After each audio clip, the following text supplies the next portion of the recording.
ان بیداری کے حواس کی نفی کر کے اپنے ارادے و اختیار سے رات کے حواس میں داخل ہو گیا ہے۔ رات کے حواس کا جب قرآن پاک میں تذکرہ آتا ہے، دراصل وہ سارا کا سارا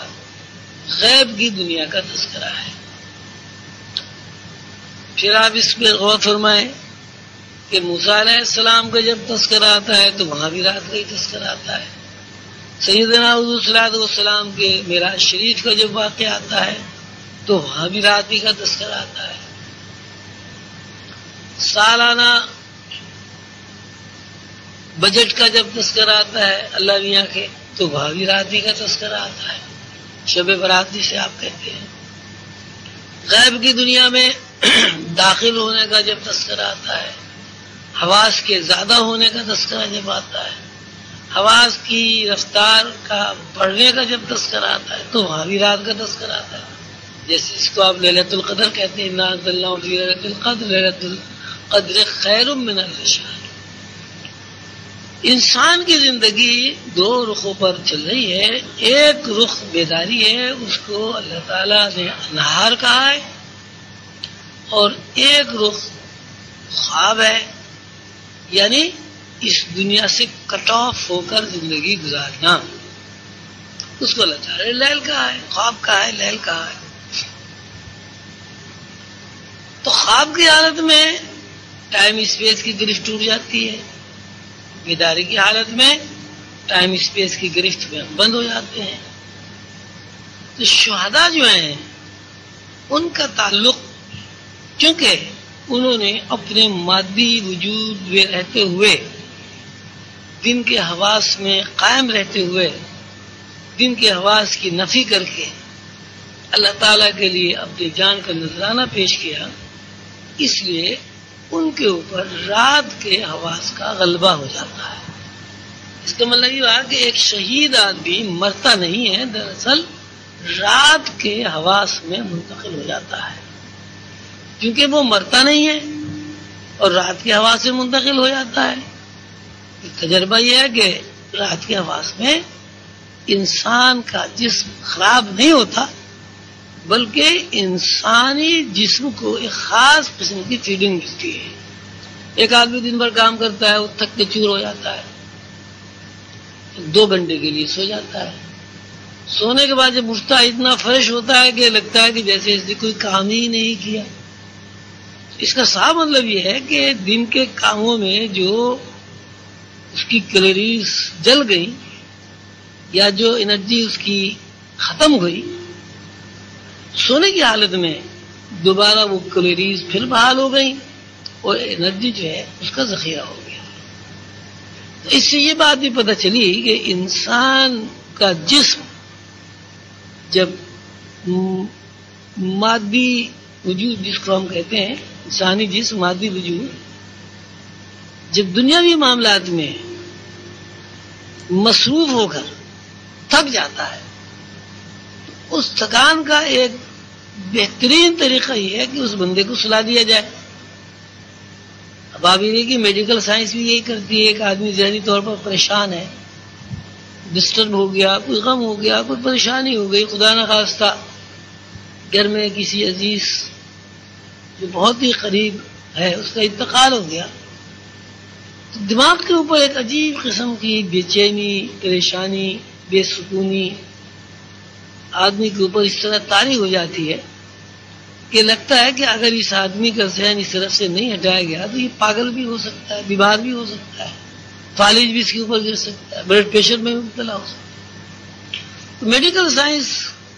اس کا علاج یہ نکالا، اس نے اس آدمی کو گولیاں کھلا کر یا انجیکشن لگا کر سلا دیا جاتا ہے، اور جب وہ سو کر اٹھتا ہے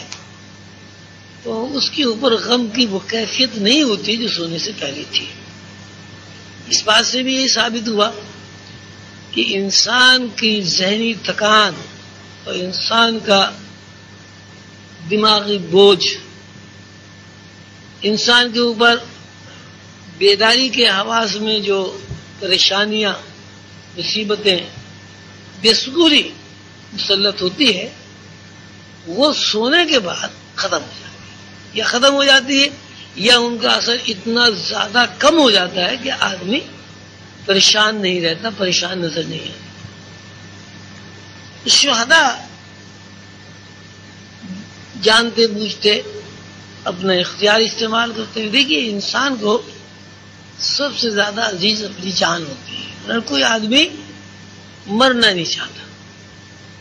اور جتنے بھی یہ کھنڈراک انسان کے ساتھ لگے ہوئے ہیں پریشانیوں کے، اگر اس کے بارے میں یہ پوچھا جائے بھائی تم کیوں خامخواہ صبح سے شام تک محنت مزدوری کرتے ہو، پریشان ہوتے ہو،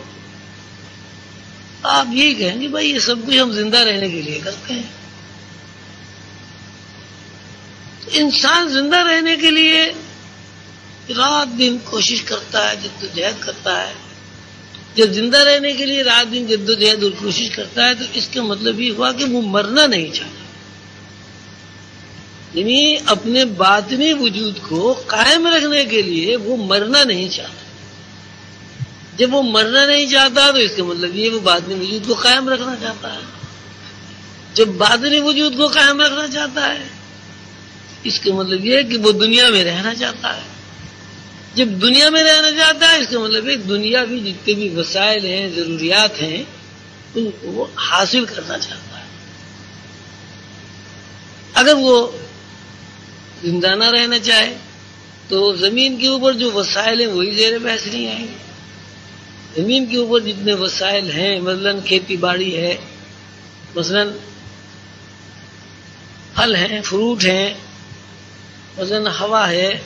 گھروں کا بنانا ہے، شادی ہے، بیاہ ہے، بچے ہیں، والدین ہیں، دوست احباب ہیں، یہ سب اصل میں زندگی کی ایک ضروریات ہے۔ اگر یہ سب نہ ہو تو زندگی بیکار ہے۔ ایک آدمی ایسا نکلتا ہے ہزاروں لاکھوں کروڑوں میں کہ وہ اپنے باطنی وجود کی نفی کر کے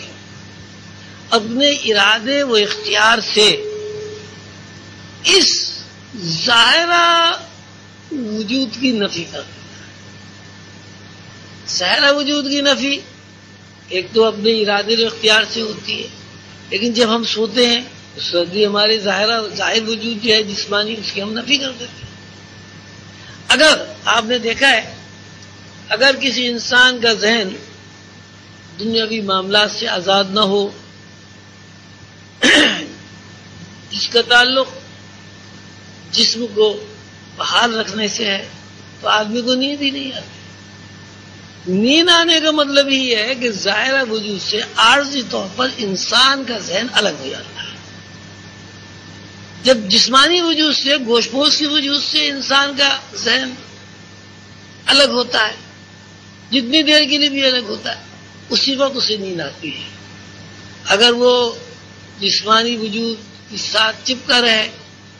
یا جسمانی وجود سے متعلق جو حواس ہیں ان کی گرفت زیادہ ہو جائے تو انسان سو نہیں سکتا، اس کی نیند اڑ جاتی ہے۔ سو جاتی صاحب نیند اڑ گئی، بھئی نیند کیوں اڑ گئی؟ کہ دماغ میں سکون نہیں ہے، دماغ منتشر ہے، دماغ میں ہزاروں لاکھوں خیالات ہیں جو کسی صورت سے دماغ کو نیند کی طرف، خواب کی طرف، ٹائم اسپیس سے آزادی کی طرف متوجہ نہیں ہونے دے رہے، اس لیے نیند نہیں آ رہی۔ اب ہر آدمی کا یہ تجربہ ہے، آپ بستر میں چلے جائیں، سونے سے پہلے جو کیفیت آدمی کے اوپر ہوتی ہے اگر اس کا مطالعہ کیا جائے تو پہلی کیفیت یہ ہوتی ہے کہ وہ جسم کو ٹوٹا ہوا محسوس کرتا ہے، جسم کو تھکا ہوا محسوس کرتا ہے، یہ محسوس کرتا ہے کہ اب میرے